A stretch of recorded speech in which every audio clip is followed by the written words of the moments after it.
Hey, man. Hey, Dave. What's up, buddy? Oh, man. You know what? If I was any better, I don't know. What? If I was any better, I'd have to be twins. Oh, God. Has that line worked at some point?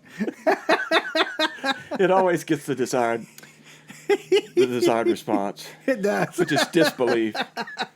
Well, here you go. To another number tres. Number tres. Oh, it's 5, isn't it? No, it's 4. Blah, da, da. You're right, because I forgot that You forgot our anniversary. I meant recording wise. For the, we forgot one. We didn't record one on the camera. Sorry, world. Sorry, you guys missed out Your on loss. that one. That was the best one for sure. Yeah, it always is, isn't it? Here we are, 2 weeks later, and we still don't have a legit president. Nobody's abdicating the throne at this point, you know? Well, Trump's locked in the bathroom pouting, so... Yeah, I told some friends of mine, I feel like a worn-out parent that's just watching my kid throw a tantrum. Just waiting, come on, finish up so we can go on about our business. It's embarrassing, frankly. Oh, no, I agree. It's like, you lost, move on. You know, although the theory is he's hanging out, he's trying to build up a bunch of money for his super PAC, and that's what he's getting a bunch of money for that. And it's under the guise of it's going towards legal fees to file the stuff. But if you read the fine print, there's only a certain amount that goes to that. All the rest of it goes to his super PAC, so that he can go and make his his right wing Twitter. Yeah. Twitter account. Yeah, he ain't gonna. I think they're gonna call it. What's he said the name of it? Swastika Land or something like that. Well, I mean, yeah. Once he's out of office, he can literally say that if he wants to. I know. He's been holding back. That's when you think about it, he's been holding back.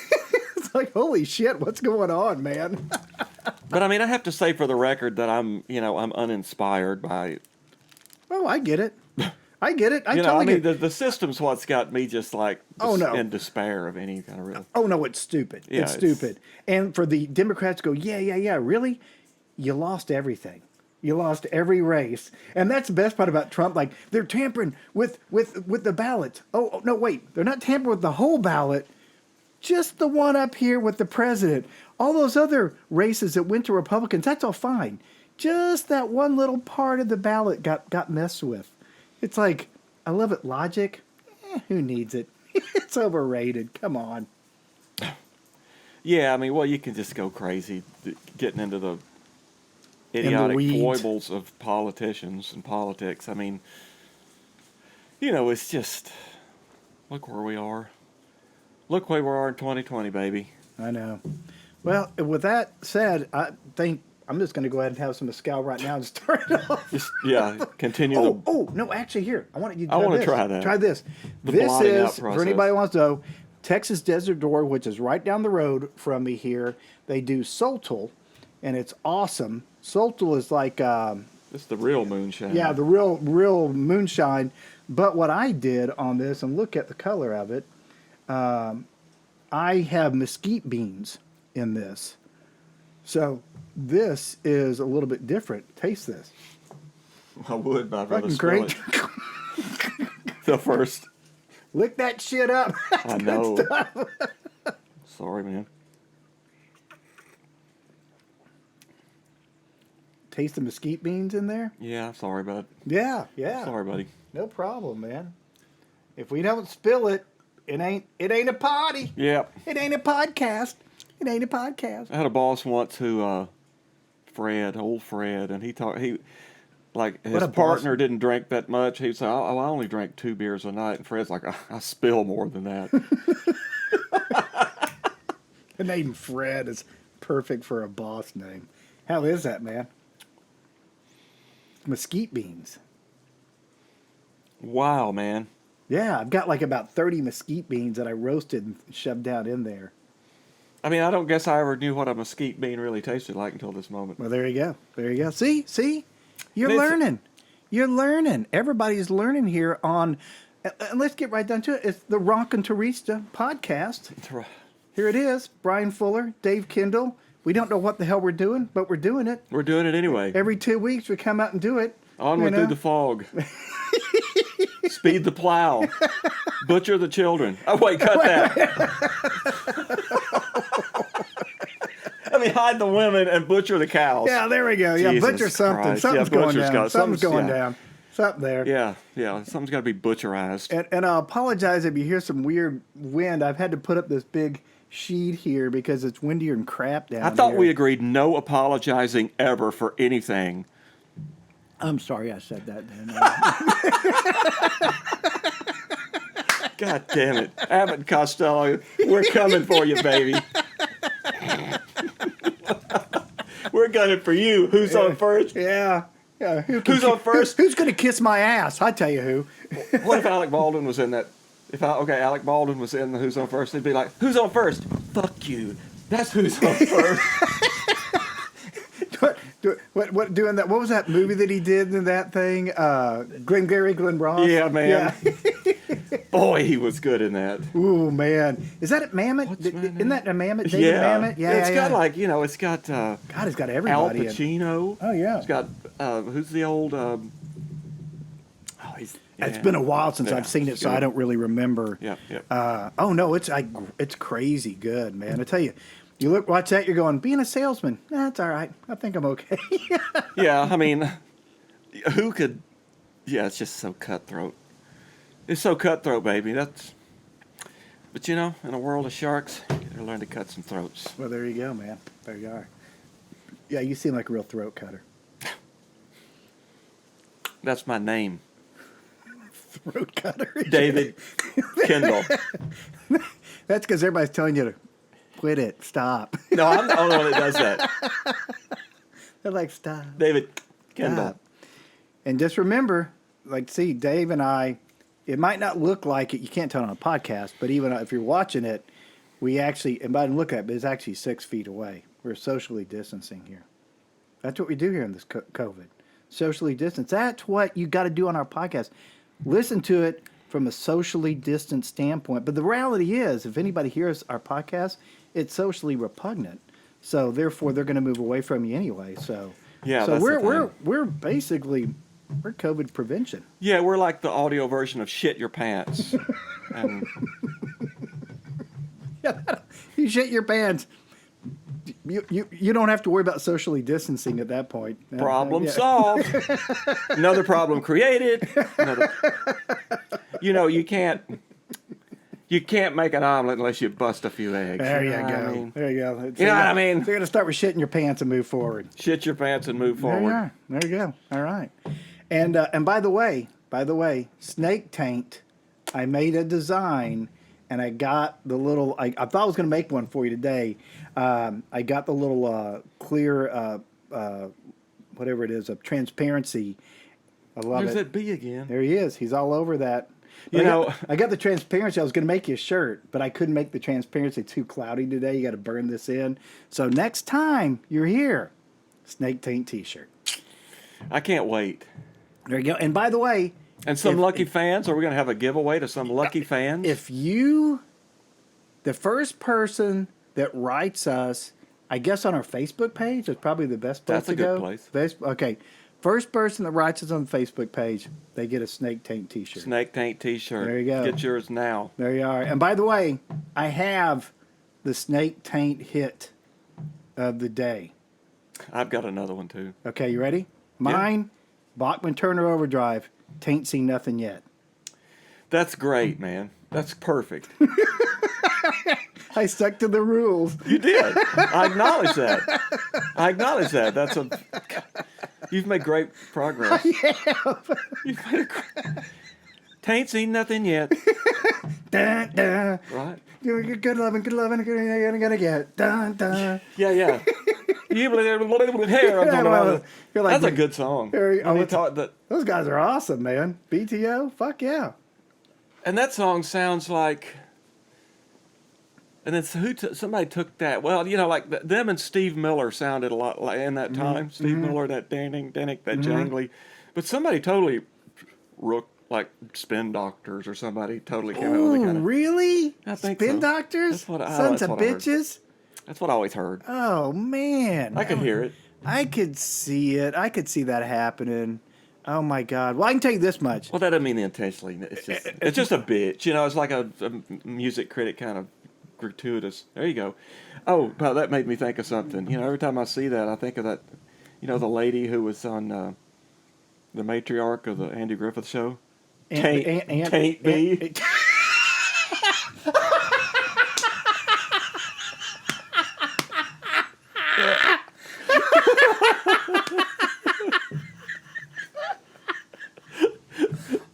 Oh my God! Oh, that's awesome! Taint me. Taint me. I've been saving that. I watched the last one, and when that was going on, I thought, God damn it, Taint me. Oh my God! And it came back. That's the cool thing, because it would have been completely just. It would have been. I don't know where you try. You try to shove it in someplace and it didn't. It wouldn't supposed to work. But the bee. Yeah. Hey, Taint B. Now she's gonna sting the fuck out of me. Didn't like that joke, did you? I guess. Just don't let it sting you on your taint, and you're okay. I know, man. It's like right in our faces. It's like we got to quit drinking this alcohol. That's what it wants. It likes the sugar. Well, the sugar. It just go there. There we go. I'm gonna get me a little more because I like that. You want some more of this? You want some more of this? Yes, try it. This is good stuff. No, that's interesting. I've never. That's just really, really. Have you ever been out it's to real astringent. Ever been out to Desert Door?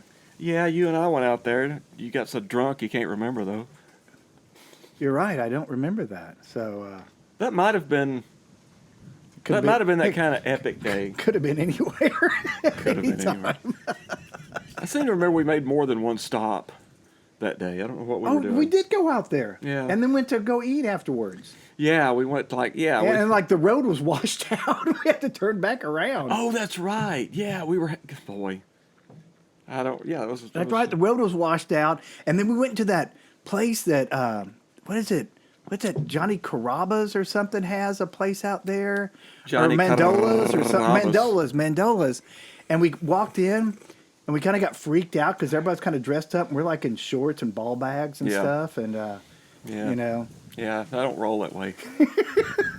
I don't roll that elite way. Elite. Yeah. I do get kind of. I walk in a place like that, and I do get sort of. Oh no! I walk in there, just rip a fart, and just make it work. Yeah, you go in there and just go total Rodney Dangerfield. Total, hey, is that a cow or am I eating the hog? Oh, man, did you? Okay, I've got a Rodney Dangerfield story for you. All right.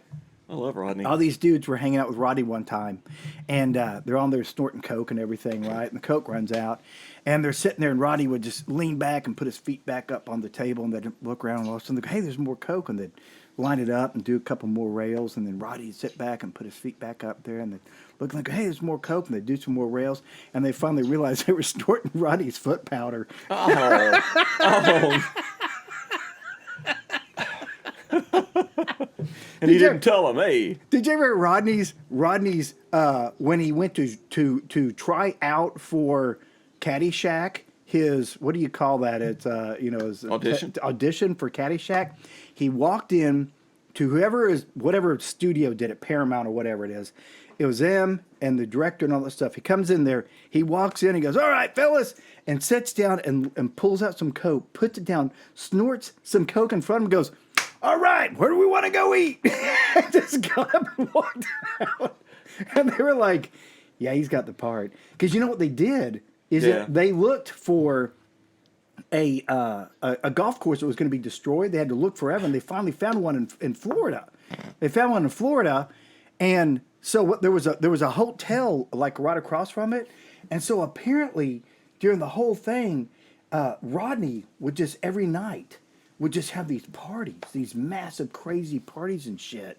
And everybody was out of their frickin' minds, and it was just nuts what he would go through and do. Because, Rodney, he got into comedy. He did it early on, and then he left. I think we talked about this. We talked about this, or you and I were talking about it. He left and did aluminum siding sales, and then finally came back into it, like years later, came back into doing stand-up.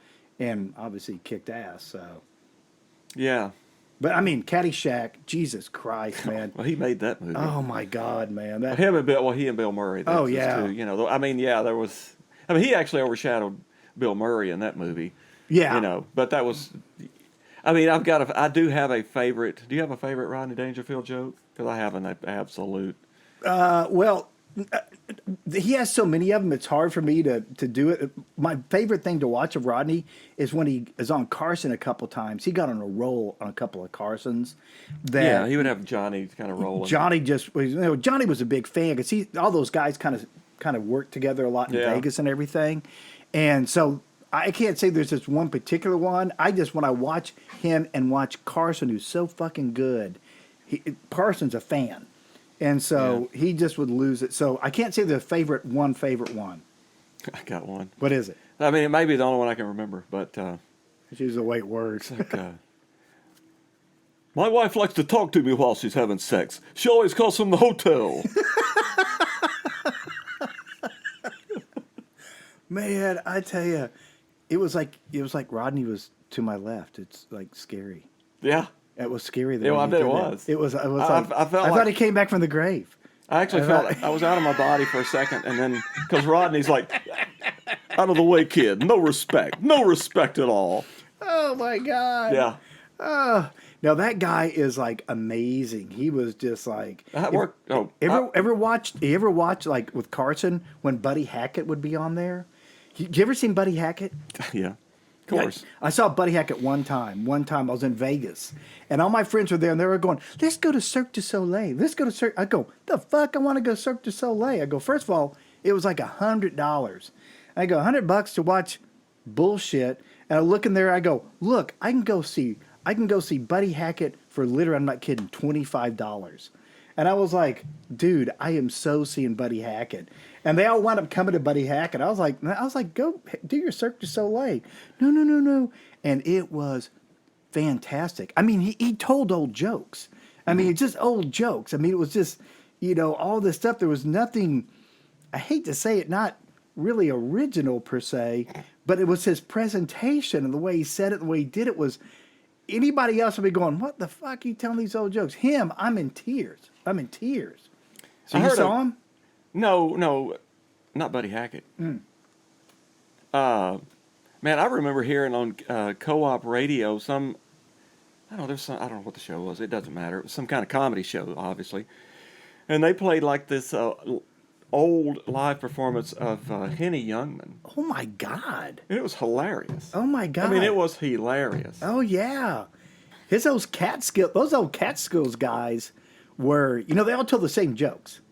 Yeah, they were like the Borscht Belt. Yeah, the Borscht Belt. They said they would come to these places, the Catskill, Borscht Belt, and they said every week it'd be another comedian telling the same jokes, and people were cracking up until it was Danny Thomas who actually went in and started talking about his own stuff and totally threw it into threw everybody off. See. Yeah, everybody off. Made it more personal. Yeah, and Danny Thomas of all people, I kind of look at Danny Thomas and go, "What? I'm not thinking groundbreaker." Yeah. But apparently he did that, and it just blew people's minds. It's like, what do you mean you're not selling the same old crap?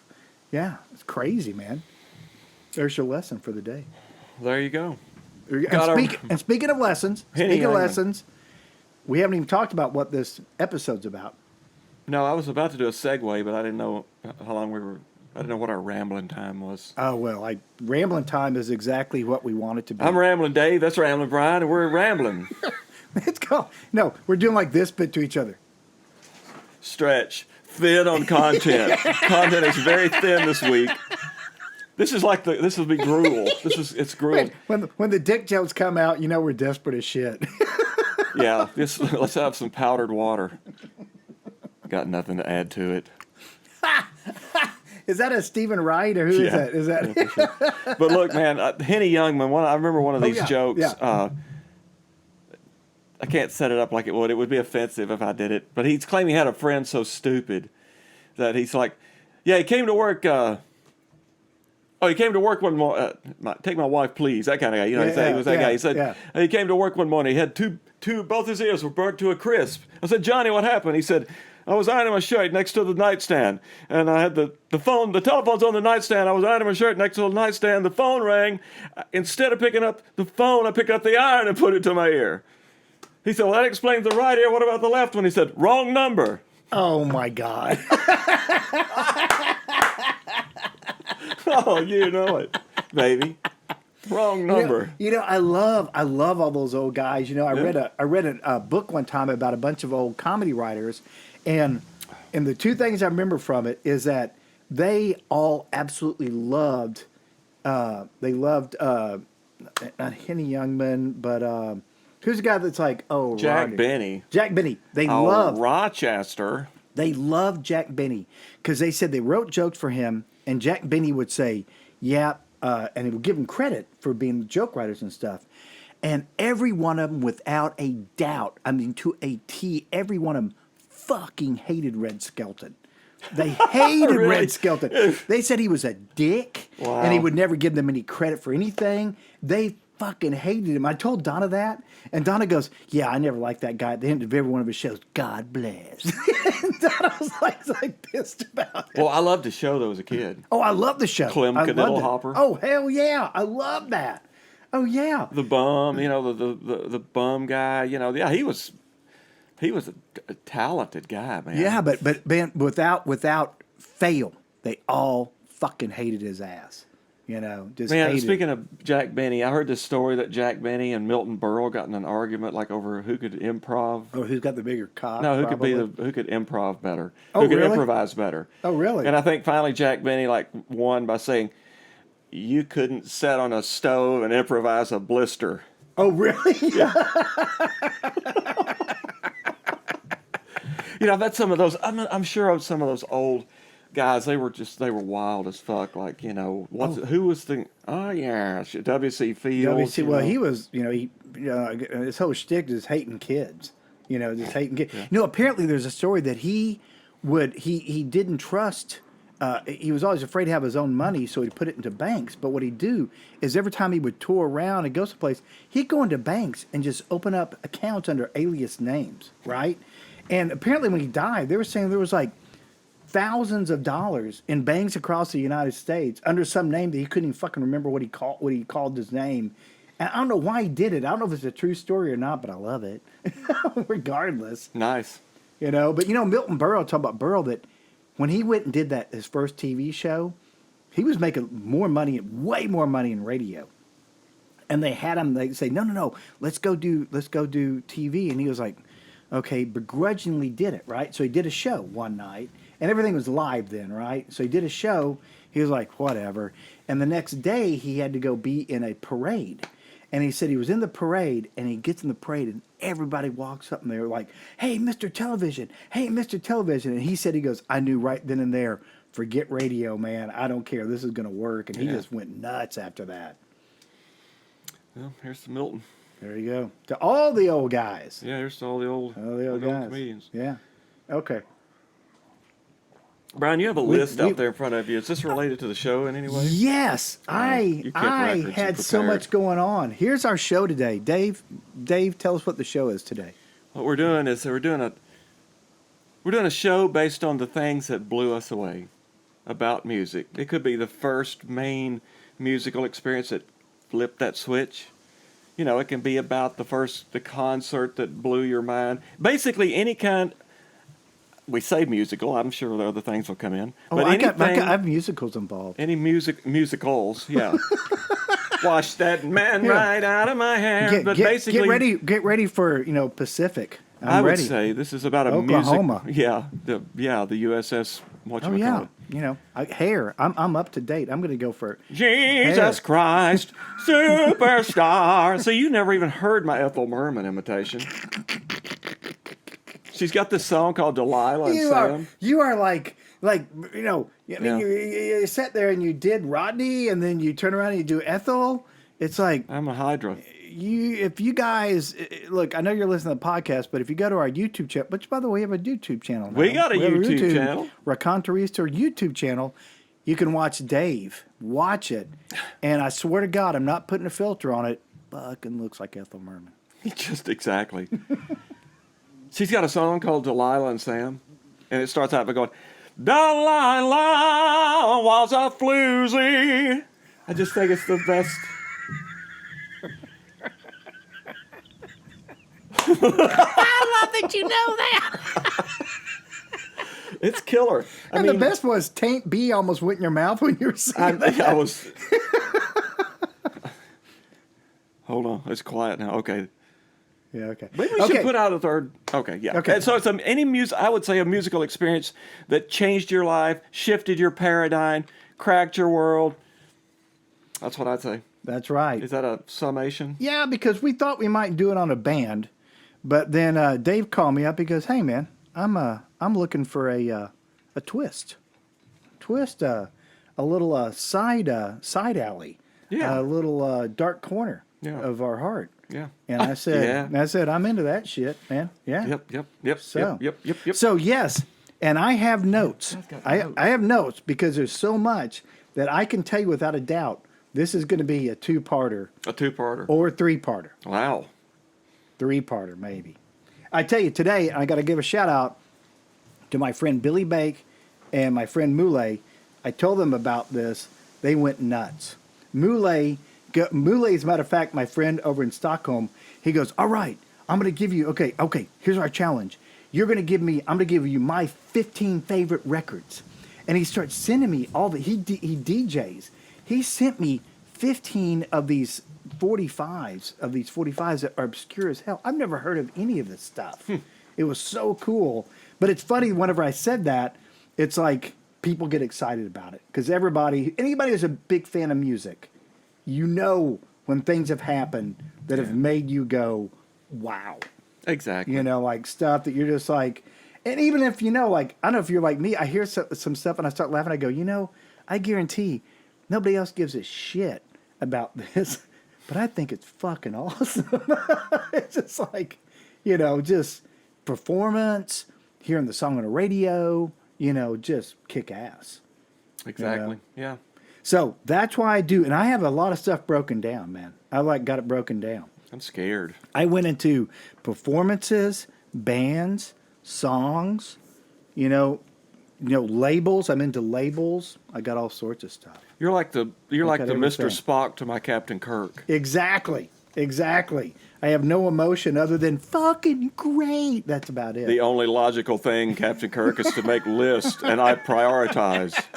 Spock, you don't have a soul. I forget. Technically, you're correct. I forget so many things because I don't have a soul. I'm only half human. Come on. Yeah. Let's get it. I know. No, I have to have a list because I hear you, because I got so excited about this shit. Wow, I'm happy. You sound excited. I'm very excited. For me. Yeah. I am. Yeah, okay. Let's get started. Yeah, okay. Where do we start? Okay. Because you're my guest at my house at Jacoba, Texas. And when I say guest, I'm being very, very, very generous with that word. Dave just shows up, regardless of a restraining order. He just shows up. Yeah. Oh, did I tell you one time I was in a Walmart and a dude had on a shirt, and I'm not sure if he was kidding about it. He said, "A restraining order can't stop my love." No, wow. Holy cow. And I'm looking at him, I'm going, I don't think that's ironic. Oh my God, that's a great lyric for a country song. I know. Your restraining order can't stop my love. Wow, man, that's awesome. I know. I'm walking in and I'm like, oh my God, I don't think that's a joke. I think I'd love it. Oh yeah. Oh, really? Where was that? It was in a Walmart. It was a Walmart here in Austin. Oh, in Austin. awesome. Yeah. I mean, I was hoping it was in Texarkana. Well, I was thinking Florida for some reason. Florida man. Florida man had it on. Florida cracker. Florida man had it on. Yeah. Yeah. All right. Yeah. All right. Yeah. Okay. No, you go and by the way, this is freewheeling. This is like song, band, performance, story, whatever you want. Yeah. Whatever you want. You name it. You name it, and it's all good. All right. Because I'm already a little high. I am too. I'm high from the subject matter. Really, I'm high from the alcohol. And the alcohol. And the Subject matter has me low. And Rodney Dangerfield's foot powder, by the way, which somebody sold me as something else, and now it's worth a little bit on eBay, but not what I thought. I love the callback. Hey, the masters of comedy. Okay. All right. So what blew, and literally Dave has no socks on here, so it blew really my did blow socks his off. socks off. It blew my socks off. He's in method. He's method. I'm method acting. Yeah, I'm a complete method actor. Well, I'll tell you this. My dad was a big music fan. Had lots of records, and a lot of them were on 78. The 78 RPM. Yeah. And I'm not going to explain that. It was an album, a single album, and it would turn at a super high rate of speed. They were singles, but they were big, old. We're talking these things would come. And they were thick. Real they were thick and heavy. And brittle and like 40. They become, they were in the 40s and 50s, before they weren't vinyl. They were shellac, I think, or something. Was that what it was? Yeah. Because it's funny. I have some of my grandmother's back in my room back here. Because I had them at one point. She was like, "Sell these things," and I found out they're not worth. They're anything. not worth a. Not worth a penny. They're not worth anything. No. And we had. But those things are heavy as hell, man. He had "I'm So Lonesome I Could Cry" by Hank Williams on the original Oh my God. label. Chess, original like Big Joe Turner, Shake, Rattle, and Roll on Chess. Oh my God. Stuff like that. Yeah. Holy crap, man. And so I guess about the time I was 8, I mean, I don't remember much about him at all before this actual night. Not much after, really. But it was a bonding experience. He used to love to drink a few Falstaffs and sit in front of the stereo God. and listen to Hank Williams, Johnny Cash, Jim Reeves, Chet Atkins. I mean, he turned me on to all of that stuff. Yeah. Like he turned me on to Chet Atkins, and I got into Merle Travis. So, but I remember one night, Mama was gone somewhere, and so it was just me and him, and he drank he had the right buzz to be kind of cool and not enough to be an asshole. Yeah. So he was in that sweet spot. That's what we're looking for. That this BAC, podcast. that BAC level 3, and it's always dicey. You don't really know when it switches. It's too late. It's time to run. And so he started going. He got in the closet and pulled out this box of records and just started. They sitting on the floor going through them, and I just sat across the box and watched him. He would pull out oh my God, I remember that.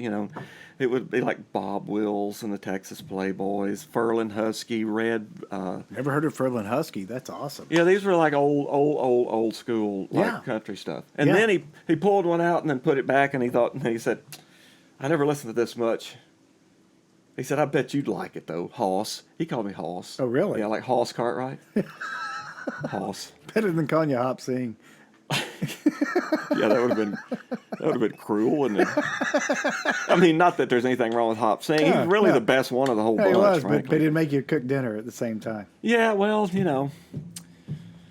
And so, I got nothing there. And so, and he pulled this one up, and he's like, "Hey, Hoss, boy, I bet you'd like this." And so let's go listen to it. And he put it on, and he put the needle on, and it's like clacking, clacking. And then what it was Chuck Berry's Maybelline. Oh, shit.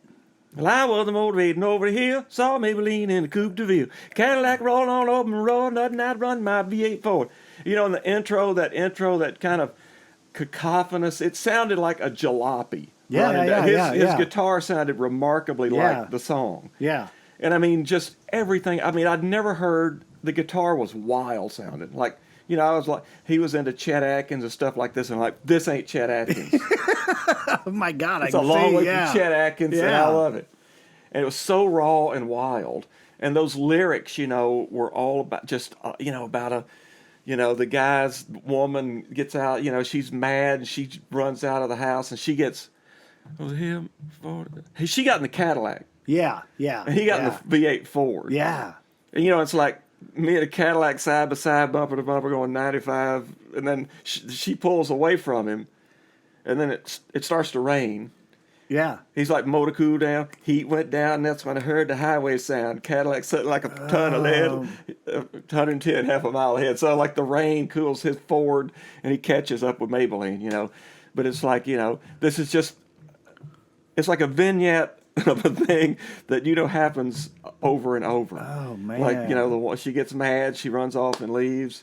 And it's kind of funny because I remember my mama pulling the same exact thing one time right after she learned to drive. Oh, yeah? And she got mad. I'm leaving. And she took, like, my sister, just left me there with him.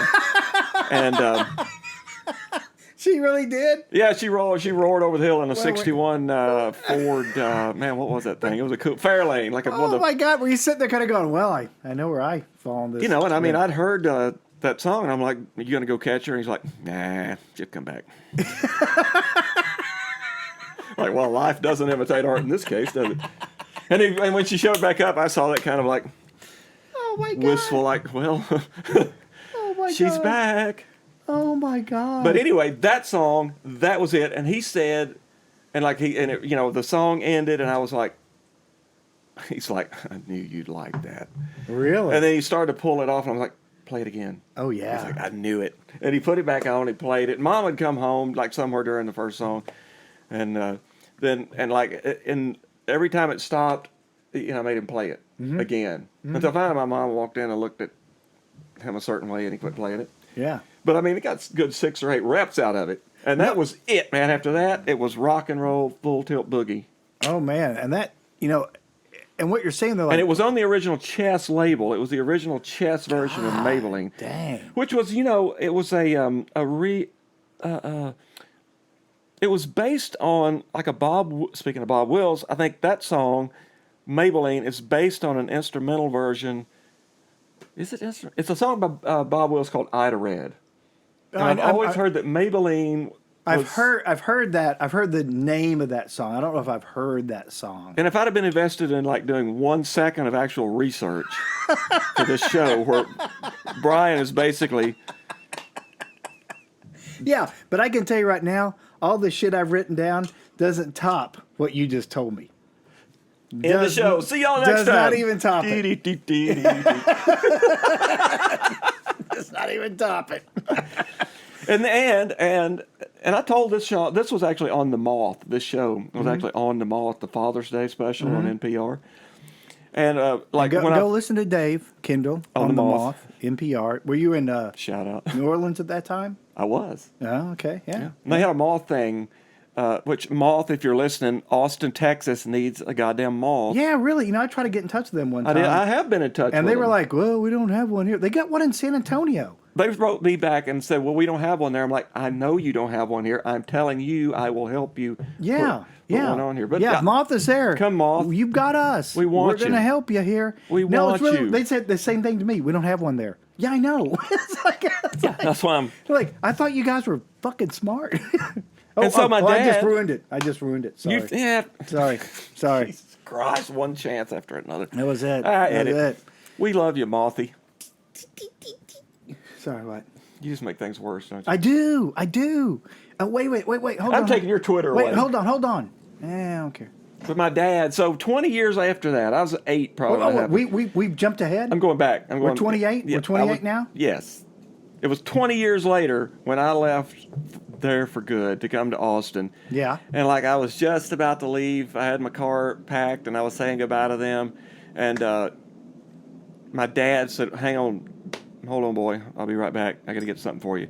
And he walked in and he came out and he brought me that record. Oh, wow. And I'm like, that's the best gift I ever had. Wow. That's awesome. And then, I started. Oh, shit. You're getting all like I know. real. You're getting real. I rolled a fucking joint on it and broke it. Wait a minute, you did? No. I did. I fucked it up some way, though. I mean, it was so important to me. It's like, it's gone. I don't know where. Yeah. Whatever. But at that moment. It was very meaningful. That moment. It was very meaningful. Yeah, that's huge, man. Yeah, man. It was very meaningful. I mean, like, so I consider, like, my dad gave me this gift of, like, good taste in music. Yeah. Because he did, like, the real good shit, man. Man, I wish my parents liked fucking music. They didn't like music? They were hell no. My parents are so goddamn white. Man, it's Are like... you a Mormon? No, I think we're Methodists, but it was like my mom. We did that DNA shit, you know, and when mine came back, there was actually a saltine cracker in it.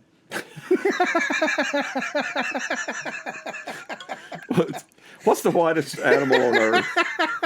Me. Well, now that Johnny Winter's dead, I guess you got a real claim on that, don't you? You need to put your thing. Me, white. This isn't Casper. If you're watching on YouTube, it's Brian Fuller. For you kids, listen, he's Caucasian AF. It is, man. It's like, if you spill milk on me, those are the dark spots.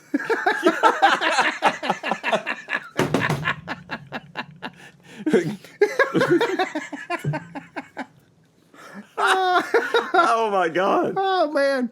No, it's funny that my parents were not into music at all. Nothing. I mean, they had this bullshit stuff like the Letterman and Bobby Goldsboro and just like the fucking whitest shit you could ever imagine, Pat right? Boone. Oh yeah, all that kind of crap, right? So I'll tell you the first song that really was imprinted on my memory. I can't say it's the greatest song that I like, but it's imprinted on my memory. And this was like I guess we were in the first grade, maybe second grade. I can't remember exactly for sure. But I was like 8 or 9 years old. And my friend Warren Cox and Pat Van Zandt were out playing football. We were playing football in our neighborhood. And Luana, I think her name was Luana Murray. If that's her real name, I'm going to blur it out so I don't get sued for anything. Luana walks out to us. We're playing football and goes, "Hey, do you want me, if you guys come to my house, me and my little sister will strip for you?" And we're like, "What?" We're like, you know, because at that time, we didn't know what Playboy was because Pat's dad had Playboy underneath, like he had the proverbial box underneath the bed, and when they'd leave, would all look at Playboys. Yeah. They were like Playboys back then, where it's like some girls in underwear and like a button-down shirt, button down, and all you're going is like, that's a hot sternum. You know, I mean, it's like nothing to it, right? So, but she goes, you know, so you want to come over? And we're like, we're just kind of like, yeah, okay. So we go over to watch her and her sister apparently strip for us, right? And all I remember is that she comes out there and she puts her little record player on, puts the needle on, and it starts playing the Archie's Sugar Sugar. Start sugar, sugar, dun dun dun dun dun dun, oh honey, honey. And Pat Van Zandt and Warren Cox and I, all three are sitting at the edge of the bed, and they went back, and we didn't see the little sister anywhere. And when I say little sister, Jesus Christ, we're like 8 years old or something, right? So little sister's like, I don't know, fucking 6 years old, something like that shit, right? So we sit there, and all of a sudden, dun dun dun dun dun dun, oh honey, honey, and the door opens up, and they come out. Well, that's a pour and a half. Awesome.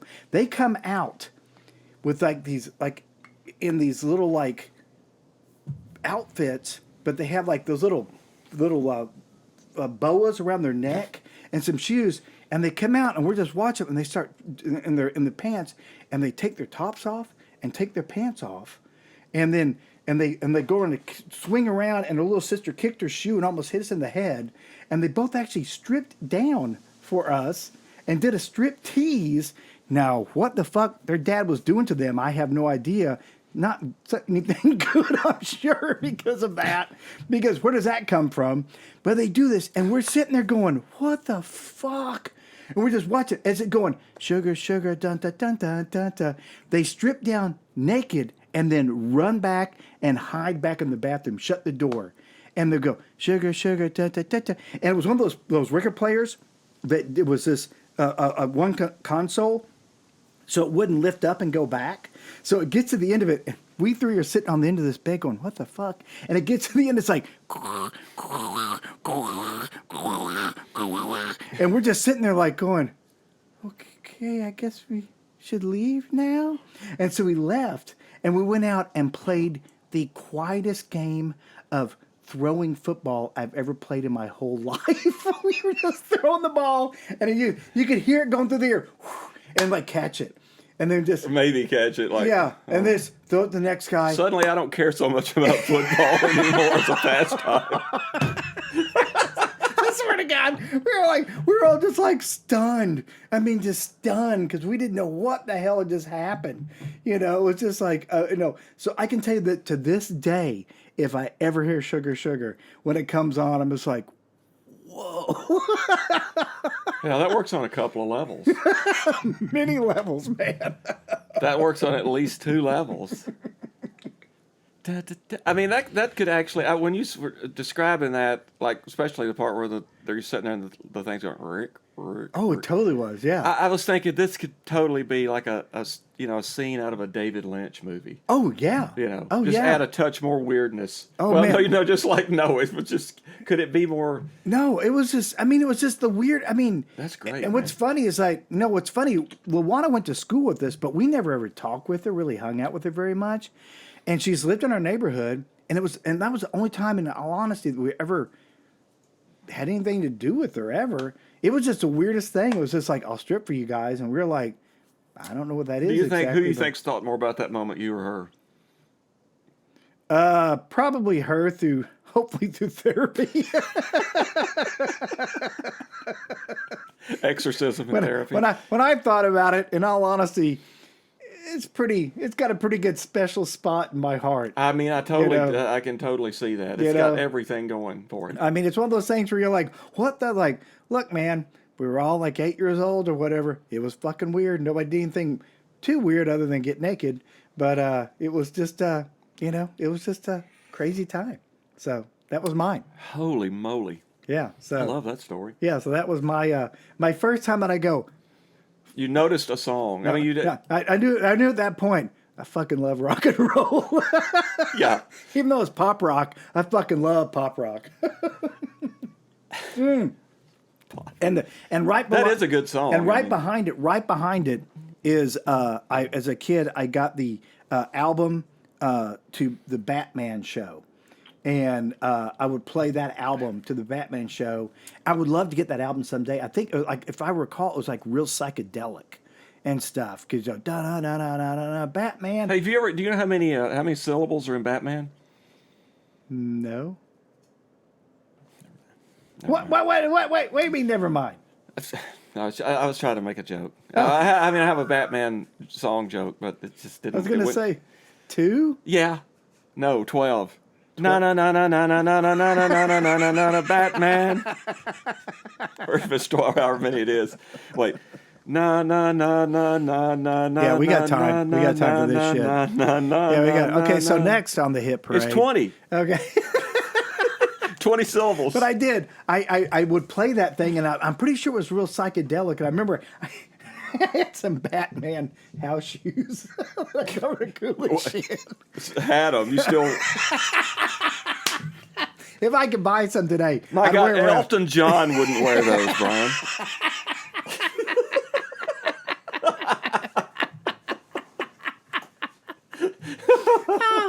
I would love the fact if you actually were trouncing around out here with some kind of like footwear. Wouldn't that be awesome? Yeah. But man, I tell you, I'm like, when they played that, I remember that album was like, and I didn't know till years later what psychedelic was, but it was totally psychedelic. Totally. So there's probably somebody famous that wrote that theme song. Probably so. Like Henry Mancini or somebody. Because they did the same thing. Who wrote like remember whenever Snoopy, they did like some like the Ballad of Germany or Oh, the Bloody Red Baron of Germany. Yeah. 10, 20, 30, 40, 50 or more. Bloody Red Baron is rolling up the score. Yeah. It's probably the same thing. I mean, like, you think about that because all those guys. Man, that's the Royal Kingsman. Really? Oh, yeah, baby. Yeah, man, baby. Come on, give it to Papa Dragon. That's awesome. Yeah. Because, all those guys like the Monkees, that was all written by, what's his name, Kirshner and Neil Diamond. Boyce and Hart. Neil Diamond wrote a lot of those. Neil Diamond wrote I'm a Believer. And then who's Harry Nilsson wrote some of their and then Murray, a Canadian singer. Anne Murray, she wrote "Daydream Believer," I think. I could be wrong about that, but that was Neil Diamond. It was Neil Diamond. Oh, yeah. Did that one too? Yeah, those guys. I mean, and probably like Carole King. Yeah, I'm sure they did Boyce and Hart. I'm sure might have done some of those. Yeah. No, it's like Because I tell you, when I saw the Monkees, I thought, that's how I want to live, in that kind of house right there. shows you the thing shows you how about in touch with the reality I was. No, it probably shows you how really in touch with your own mind that you are. That this is much preferable. I would watch the Munsters and go, God, I wish I lived with them. Oh my God! I mean, speaking of great theme songs. Oh yeah, the Munsters, like that surf. Oh, surf. Oh yeah. I mean, I'm sure. That's why I like, you can split people into two camps: Munsters versus Addams Family. And I like both. I like both. I like both. The Munsters sort of. The Munsters were way better in my. It was like this bit. The Munsters were like pop, and the Addams Family was like a little more cerebral. But I dug both of them. Both. But if you pin me down, I go Munsters. Yeah, except Morticia was pretty hot. Oh yeah. Yeah, I loved how he was like. Oh, Gadida. But I mean, you couldn't beat. I know. I love you take the roses and like clip the buds off. Oh, this is perfect. Yeah. Oh right. my God! And like Jackie Coogan. I mean, anybody who brings back I Jackie didn't like Coogan. Uncle Fester. I did not like that guy. Fester. I love Cousin It. Lurch. Oh, Lurch. Yeah. Oh yeah. You right. And Thing. That was it was so. No, but the Munsters blew Grandpa Munster, like Hyman. Hyman. Oh yeah. Hyman. Speaking of old time Borscht Belt comics. Hyman. Yeah. You know what's funny is that God bless you, Al Lewis. You know, one time my friend Bill Chatfield and I were in L.A. I'm good. Yeah, go for that. By the way, we're giving shout outs here. We have a shout out to. There's this obscure beer company called Desk Coots. They probably need a shout out. Yeah, I know. But here, it's local right here. Tres Hombres is by, it's by, what's her name? Adalbert's. And right here, I've got. Billy Gibbons gave them. I've got. What hurdles did they have to jump through to get? Really, no kidding. And then we've got Austin Beerworks Peacemaker. I love how you're doing this. It's like it's in 3D. It's like, you ever watch SCTV, Dr. Tongue's House of 3D? No, not that. No, yeah, I have no idea. Yeah, I remember seeing that somebody, John Candy, do that on. Oh yeah, the SCTV show. That was he was Dr. Tongue's House of 3D. Oh, well, then I have seen it. Yeah, because they do their 3D, and then he did one in Smell-O-Vision where it would he'd do it with the rose, and it would blink down there, and it'd do it. But then Eugene Levy played his little sidekick Igor, and one time, and they were eating chili dogs. He was showing a chili dog and showed like a little thing would blink for the Smell-O-Vision, and then at one point Igor is sitting there and it starts blinking, and Dr. Tongue goes, "What's that smell?" He goes, "Sorry, boss, chili dog." After the fact. Okay, but back to us. Like Bill Chatfield and I were in what's it called, Toluca Lake. There having lunch at a place. We look across the street and it says Barrett Custom Cars, and Bill, my friend Bill, is a big car freak. He goes, man, Barrett Custom. Those are the cars they made, like all those cars like Batmobile and all that stuff. And he goes, let's see if that's who that really is. So we walk across. We ate the cheeseburger. We walk across there, and we walk in and go, hey man, do you guys make Barrett Custom the car? The guy goes, yeah. I go, can we go back and look at your car? The guy goes, look, man, we just lost our insurance. So here, and he pulls out a piece of paper and he writes down, I will not sue you if I get hurt. And said, can y'all sign this? And I go, yeah. He goes, okay, go on back there. And we turn the corner, we walk back there, and it's the Munstermobile. It's remember made like a coffin, wasn't it? Yeah, no, the coffin was the grandpa's was the coffin. Oh, right. That was in there. The Monkey Mobile was in there. The Beverly Hillbillies car was in there.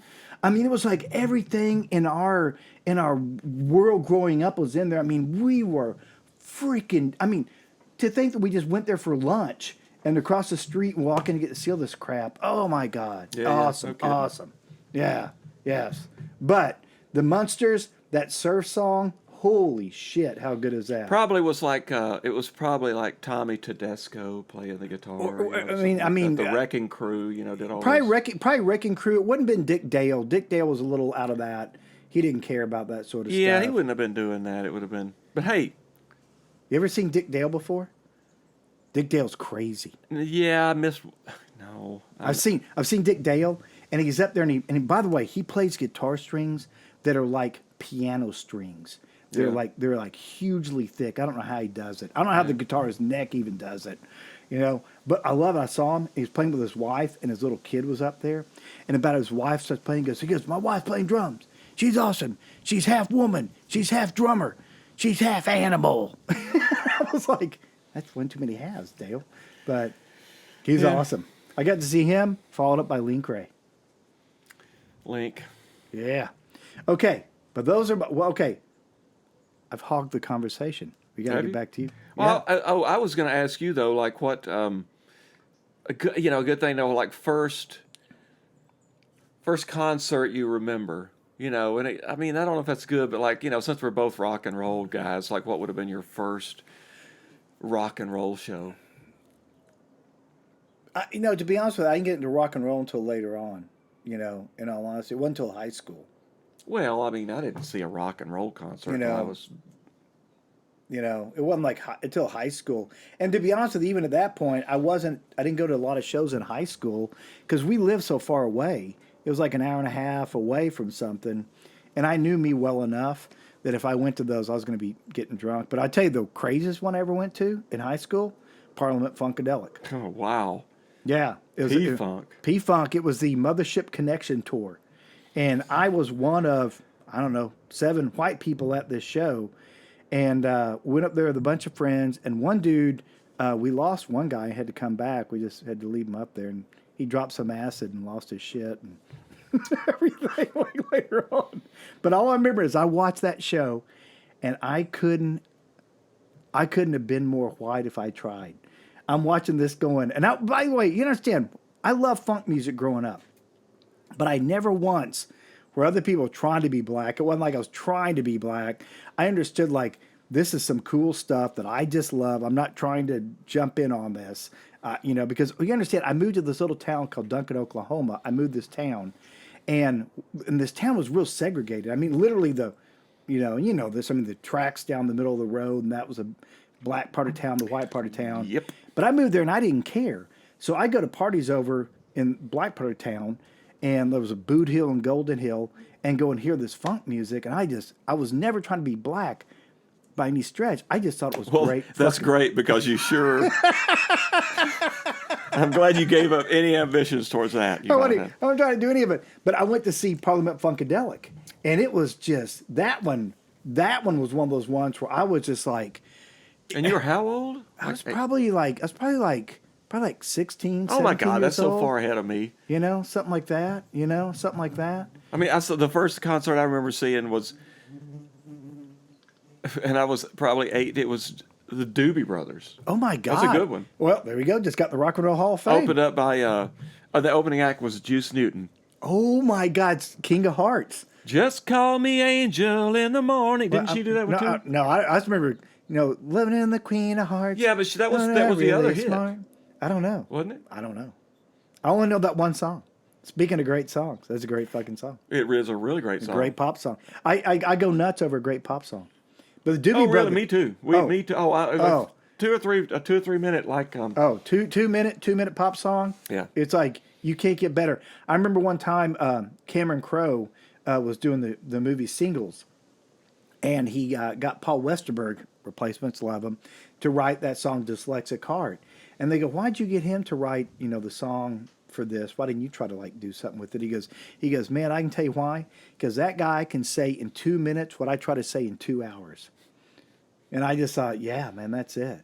Exactly. A great pop song.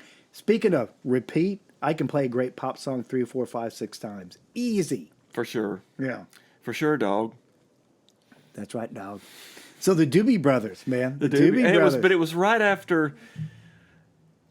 I guess they were just switching gears into the Michael McDonald phase. After you think you're white. After Tom Johnson left. Yeah. You think you're white. Yeah. Michael, yeah. But Michael McDonald, if you didn't look at him and hear him singing, you're like going, that's a brother. Well, it's not that. Yeah, exactly. Because like Why are there so many fucking flies I mean, around here, man? an damn all-time favorite Doobie Brothers, or song period, is "Taking It to the Streets," which is, Oh, yeah. but boy, that minute by minute crap, all that. Yeah, I mean, no, the one that blew me away was that "Oh Blackwater, Keep On Rolling." Yeah, because it was just so different.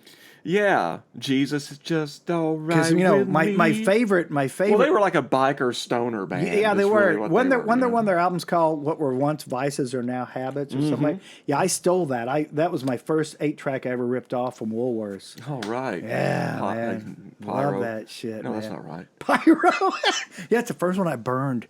I burned because I burned it because in the Lord's name I burned rock and roll.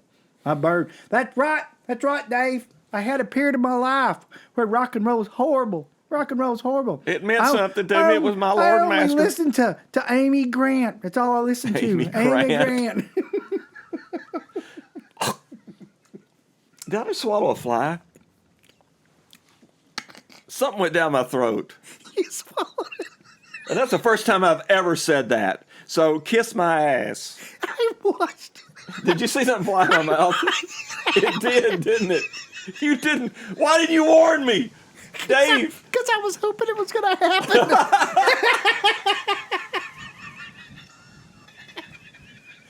Did you really see it? I did. This little tiny happened. And you were talking, and you sucked in, and I saw this little guy go, fuck. I'm sure it'll be fine. Brian, I'm sure it'll be fine. Hey, Brian, I'm sure it'll be fine. No! Hey, Jeff Goldblum. No, it's not. No.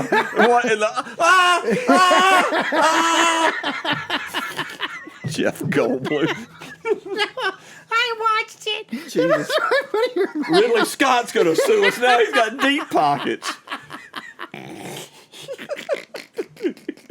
We're fucked, Brian. Get on the wrong side of Ridley Scott. Oh, God damn, that was hilarious.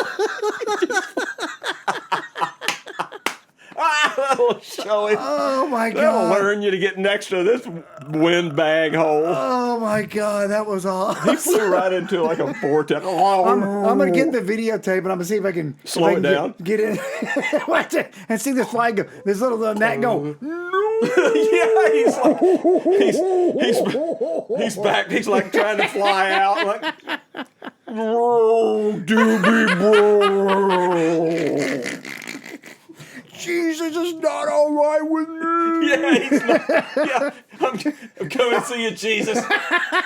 In the esophagus of a third-rate windbag.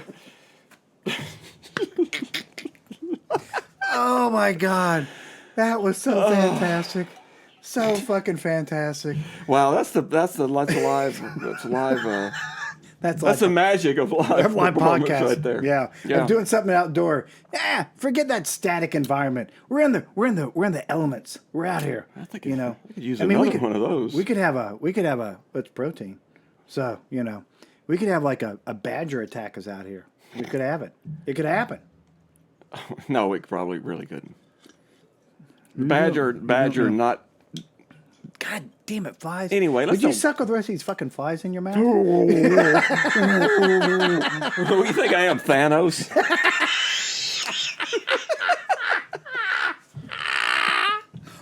I'm going to kill half the flies in the universe.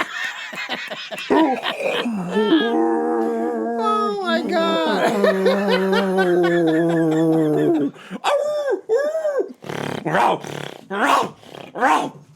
I think we talked about 3 songs.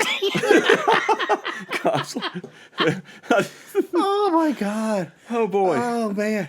Okay, but I'm going to tell you about one of the greatest performances I've ever seen, though. Fine, let's go for it. All right. Let's do it. One of the greatest performances. Let's do that. And by the way, when you say like what's your top 5 performances or top 10, I don't know. It's hard. It's hard to do that, right? But I tell you, as I told you about this one the other day when I was in Dallas. My friend Kelly Handran, she ran a record store called Direct Hit Records, and I mean, awesome record store. I would show up there, me being a dork, Kelly, and at that time her husband Sean were cool as shit, and they I showed up and they were nice as shit to my little dorky ass, about stuff. And they turned me on to John Spencer's Blues Explosion, I remember like they had a place called Club No, and I think I saw Green Day open up for Southern Culture on the Skids, and the Southern Culture was throwing like fried chicken in the audience and everything.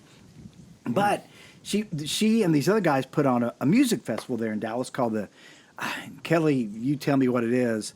It was called like the Independent Music Festival or something. It was at the fairgrounds on this little band shell, and they had it kind of split down the middle, so one band would come on. It was like bands like Drive Like Jehu and Iowa Beef Experience and Nation of Ulysses and all the top ones. I don't recognize this genre at all. All the top ones. All the top what? Top punk bands. Oh, Drive Like Jehu. Jehu, yeah. Jehu. It became Rocket from the Crypt and everything, right? So they're doing this, right? And she's putting on. I told you this. She goes, Brian. She goes, and we're gonna have Daniel Johnston. And I was trying to be cool. I'm like, all right, cool, yeah. And finally, one day, I was just like, okay, I don't know who Daniel Johnston is. And she goes, oh my God. And so she pulls out these cassette tapes she's been selling, and it's called I remember about 2 tapes from that day. One tape was called Songs of Pain, and the other tape was called More Songs of Pain. And I was like, what the heck? And I put them in, and I was like, oh my God. I mean, have you ever heard Daniel Johnston? Yeah. So these tapes are like, he's playing this stuff, but like literally he's in his apartment with he has a TV blaring and the phone's ringing and all this shit, and he's trying to play music. I mean, it's crazy. But she's talking about this guy, and I was like, oh my God. She goes, yeah, he's going to be getting out of the insane asylum and going to be coming straight here. He's set to be released. His mom's bringing him down. I was like, what the heck? So all these punk bands play, right? Punk. And Donna and I are out there at this little band shell. And then here comes Daniel out, right? Here this guy comes walking out. He comes walking out with this guitar, and he's got kind of sandy hair. He's got a little belly, and he has a guitar that looks like he found in a fucking garbage can. And he just comes in and starts playing. He goes playing, and he walks up, and all these punkers have been slam dancing, right? And he walks up. He goes, "Okay, I'm gonna play some songs now." And he starts playing Casper, the friendliest ghost around.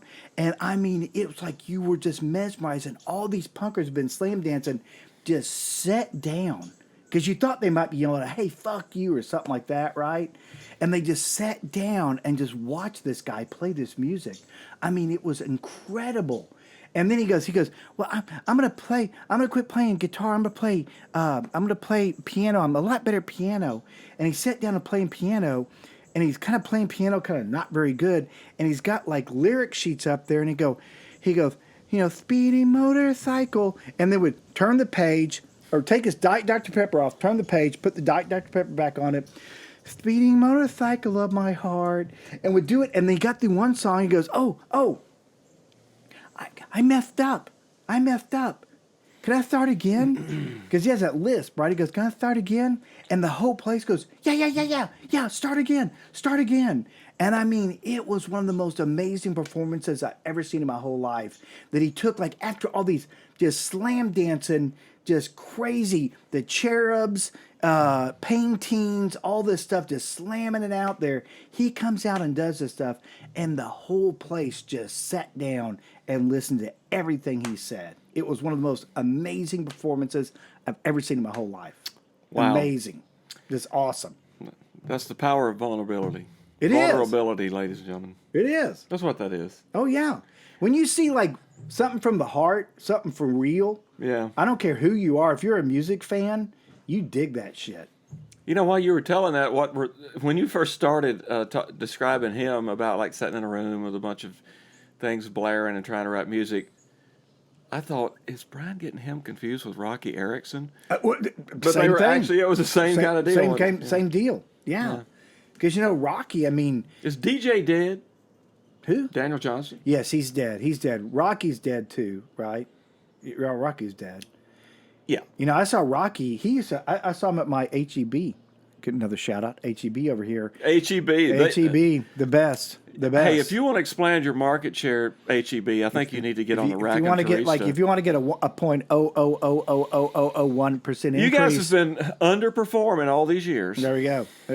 No, he was at my HEB, and my HEB. It is my HEB. I call it my white trash HEB, and he was in there, and he was kind of still a little bit like he had his arms folded, and he was talking a little bit. And a straitjacket. Yeah, but his wife was talking a lot. She was really cool.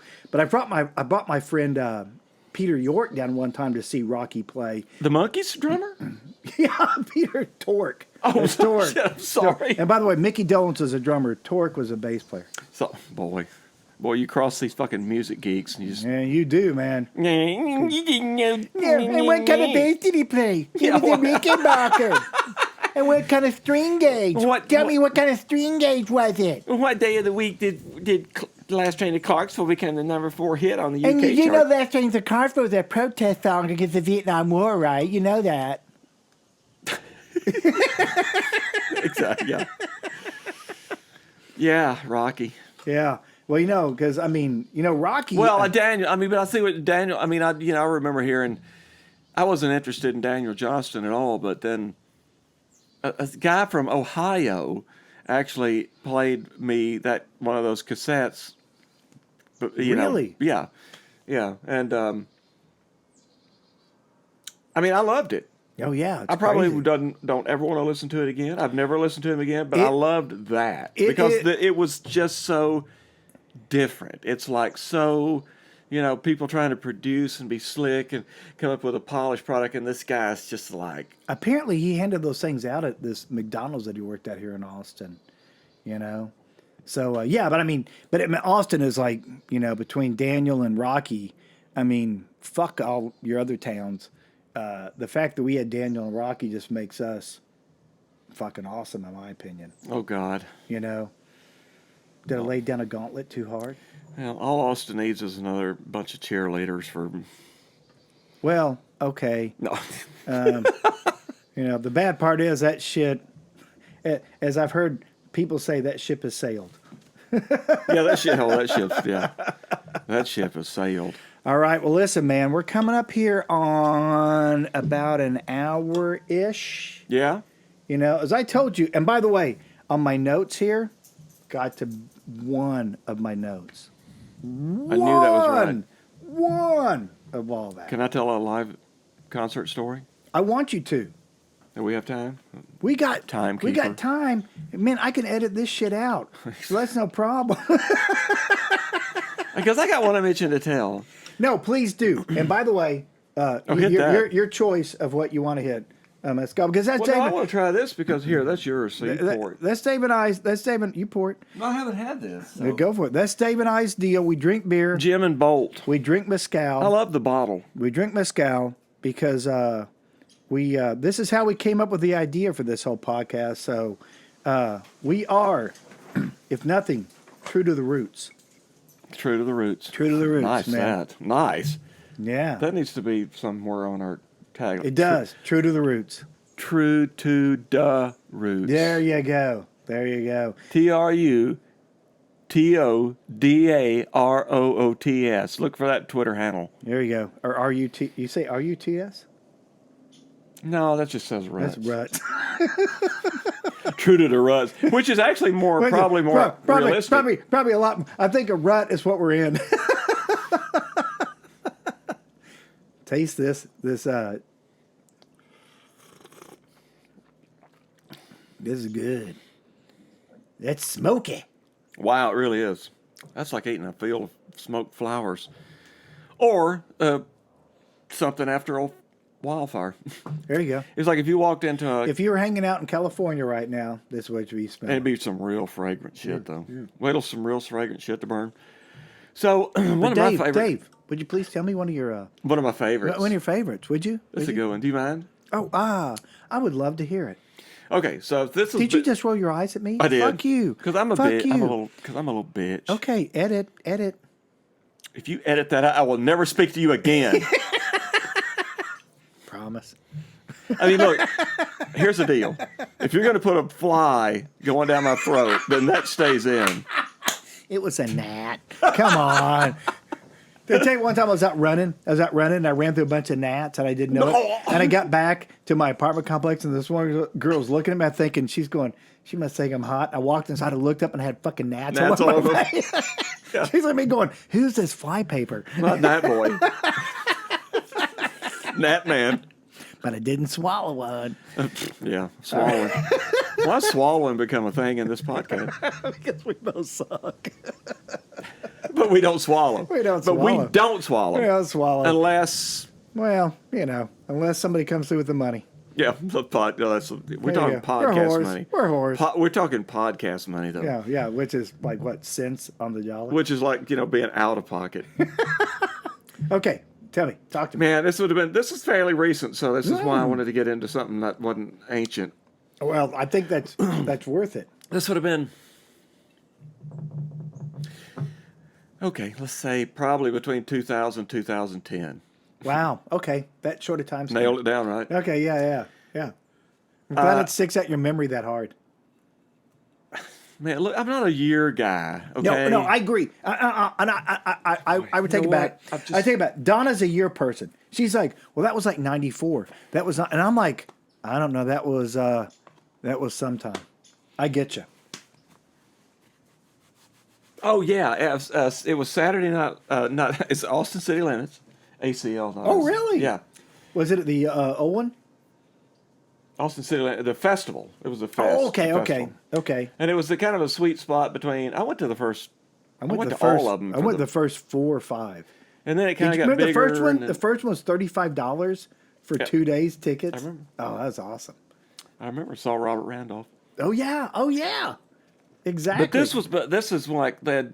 This has progressively gotten bigger, but it still wasn't huge. But I went, and it was the headlining act was the White Stripes. They canceled though, didn't they? Yeah, I was going to get to that. Oh, sorry.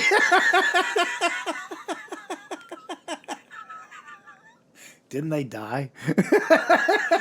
Didn't they break up? Didn't they die on stage? They broke up. Didn't somebody kill him at the ACL? What's that movie about The Usual Suspects? Hey, didn't Kaiser Hozek do it? First, hey, this is creepy. This is creepy Kevin Spacey coming to you. But didn't Kaiser Sosa do it? Fuck you, man. I mean, fuck you, man. Oh my God! I've got a good White Stripes story for you sometime. Go ahead, Dave.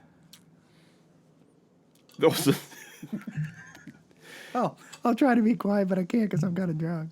The White Stripes canceled because of They canceled? exhaustion. Well, that was Meg. Meg freaked out. She had stage fright. So exhaustion. And when I say that, I just mean it usually And means. Dave was air quoting for those of y'all on a podcast. Oh, that's right. I'm air quoting for that. Yeah. So they canceled. Not a visual medium. And the band before them was going to wind up taking the whole. And that band was called Muse. Okay, I know they are. I had no idea who Muse was, and but there was a friend. I was with a friend, and he was dating this woman, and this woman had a 16-year-old son, and he said, and I said, I don't know if I'm going to stick around for Muse because something was happening back here, and he's like, they're only the best live band in the world right now. I'm like, what? He's like, yeah, they're the best live act in the world. I'm like, well, that's weird for a 16-year-old to say. Yeah, and I thought, this is okay. So this is youth culture, And you kind of hear that, and you're kind of going, all right, I gotta. And so, but just set the record straight. I had taken a few little mushrooms. Just a few little mushrooms. Yeah, it wasn't a big. I wasn't on a big. I was at that. Were you microdosing? The Sweet Smart. No. It wasn't my. You were macrodosing? It was just enough. It's just. I feel like fucking Elizabeth Taylor here.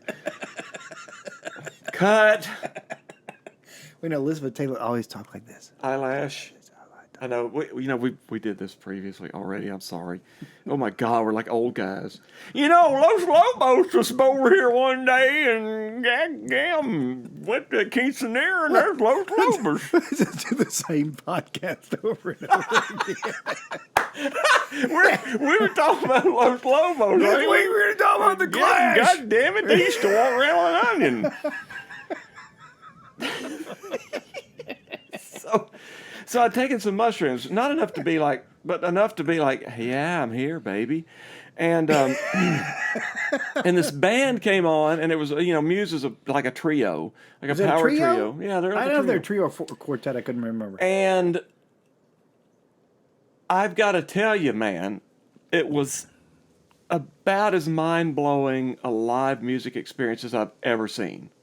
Because I think the lead, Matt Bellamy, the kind of the guitar player, I think he's into the kind of weird sort of maybe conspiracy things or just really? oddball deals like, that are odd. So he writes from a perspective of, but I mean, and their show, was just, I mean, they had a pastiche of videos playing and stuff like that. And it was like, and at times I thought of like, well, that sounds kind of like Queen, but that sounds like King Crimson. And Queen Crimson. And then that was something else would sound like Queen Crimson. And now I would think of like, they get they're sort of compared to Radiohead, now, but I mean, the thing is like after this, I can't I don't really go around listening to Muse anymore, but that show blew my fucking mind. Yeah. How good it was. I mean, it was on another level. So after the show, I walk across the road, Barton Springs Road, to Barton Springs below the spillway. Yeah. So it's right at the ACL Fest, right across from actual Barton Springs. I go over there. And Barton Springs closed at that point. Yeah, the pool. But you can get below. You can get in the spillway. And it's still 68 degrees. For y'all baby. who don't know, outside all of this, year long, it's a cool. We rockin'. It's literally a river but running through. Don't move here. Yeah, don't move here. And please. And so I went down there, and it was full moon. It was 10:30, and I was out there, and I got in the pool. I got in the spillway by myself, and I was like literally alone. And the next thing, and I'm mildly tripping on mushrooms, and I hear like coming through the woods like it was Muse. Nymphs? And did you say nymphs? Yeah. Yes, wood nymphs. It's exactly. I was gonna say like wood nymphs, but thank God Brian has punchline destroyer. I am. PLD baby. PLD. I get why you say wood nymphs.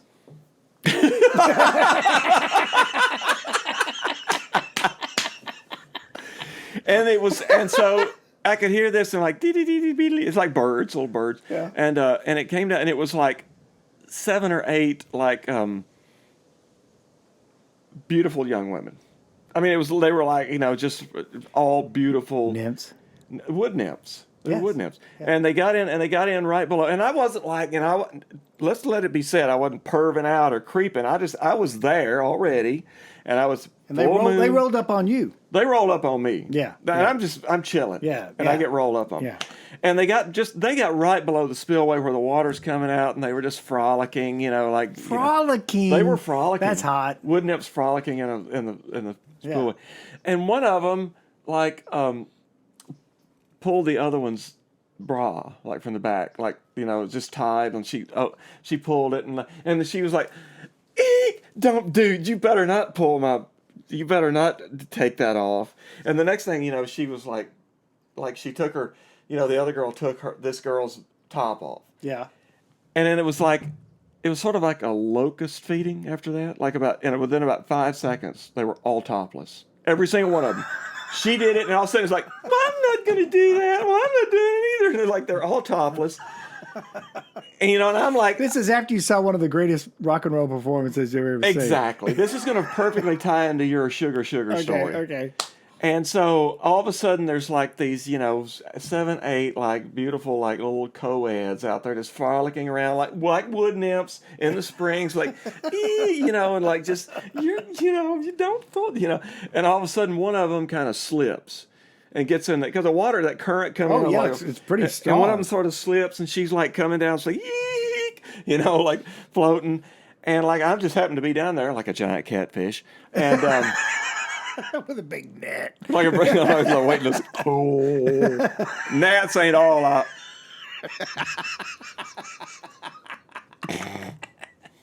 And so she's floating down, kind of out of control, just and like she gets close to me. I'm like, what am I supposed? She's like, she sees me. She goes, catch me, catch me. And I reach in and I grab her and I pick her up, and she's like, you're the best, and just gives me a big old kiss. Oh my God! And then she frolics back frolics up there, frolics out, again, frolics back up out. to and like another girl. She's like, go ahead and do that. That guy'll catch you, won't you? And I'm like, yeah, catching, total catching. I mean, catching mode, baby. And like one by one, it was just beautiful. Oh my God! It was like Avatar, except with no blue and no tails. Except there was real skin. And I mean, one by one, they would come down, and like eventually, like all of them, like floated down together, like you're so. And I'm like, I mean, it could be the greatest. Could be. That's the greatest story I've ever heard. Isn't it great? Isn't that awesome that just happened like that? And I mean, it was like, I didn't have shit to do with that. The mushroom gods looked down and smiled down upon me and said, "Thou not needest the white stripes. What thou needest is muse and nymphs." God damn it, that's it, brother. Nymphs and muse. Nymphs and muse. My new name, hey man, my name is Nymphs and Muse. That is one of the greatest stories I've ever heard. Thank you. I love that. I love that. And you went home alone. God, I'm back there. Sorry, Brian. I'm back. Wait, I'll be back in just a minute. Yikes. I love that. It was. I mean, and the funny thing, I was so annoyed when I first heard it. Like, oh God, here I am just alone. I'm just enjoying this, and like. Oh, I understand that. Well, nymphs can go one way or the other. Yeah. Cool or annoying. Yeah, these were the best nymphs ever. Yeah. Real quick, a guy I worked with saw that Muse show, and he did the same thing. His kids were going, "No, Dad, you got to hang out and watch Muse." And he was like, "Whatever." And he came away. He goes, "Man," he goes, "though that was one of the best shows you've ever seen." So no, I've never really seen. I've seen him since, and I don't get him, but I've heard now you make the second person that I respect.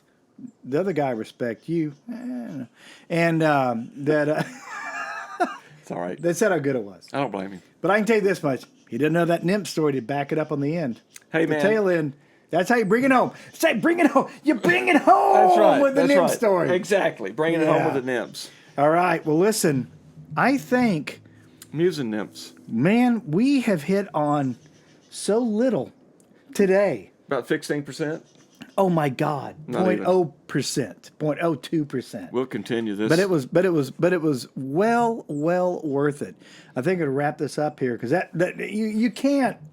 we can't go forward with the nymph story today. That right there is like the greatest. If anybody out there is going, should I do mushrooms? I think the moral to the story is yeah, you should. If you're thinking about it. Yeah, you should do it. But you know what? Just put a comment in the YouTube section. I'll respond. Yeah. Anybody, the comment, YouTube or Facebook, first person in there. Don't be a douchebag. Snake Tank T-shirt coming your way. Exactly, Snake Tank. Snake Tank coming your way. I guess I need to make some Raconteurista T-shirts. Well, that's what I'm thinking. Yeah, we need to make some. Let's of do those. a Raconteurista T-shirt. Yeah. Put Snake Tank up. You know what? Some people might not want to be. You put your choice in there. Put your choice in there. Yeah. Snake Tank or Raconteurista. Oh, we're on demand. Yeah, we are. Yeah, that's it. It's like Amazon plus music plus mezcal. Except fucking way better. Oh, way fucking and more better. with more money. Way fucking What's this better. guy doing? Yeah. All right. I think we're going to call this one a deuce. Adios, my friend. Hold on. Let me put a little bit. Chuck it. What do you want? I don't know. Oh, let's. Your choice. We haven't heard yours. Yeah, we have. Oh, yeah? We have, but I want you to have it again. Okay. Because I'm that kind of guy. Yeah, you're a giver. After this, Dave and I are going to go eat pizzas. Pizzas. Eat pizzas and Caesar here's salad. to peace and pizzas. Yeah. And wood nymphs, especially wood nymphs. That float down rivers. All right. I think that's it right there. We'll be back in 2 weeks because Dave and I cannot see each other for 2 weeks. It's a quarantine kind of a thing. And we'd just bore the fuck out of you otherwise. But God damn it, Dave, I fucking love doing this. Fucking love doing this. Yeah. I'm fucking drunk, but I fucking love doing this. You only love me when you're drunk. That's true. Oh, well, I'll take what I get. It's true. All right, y'all. Peace. Later.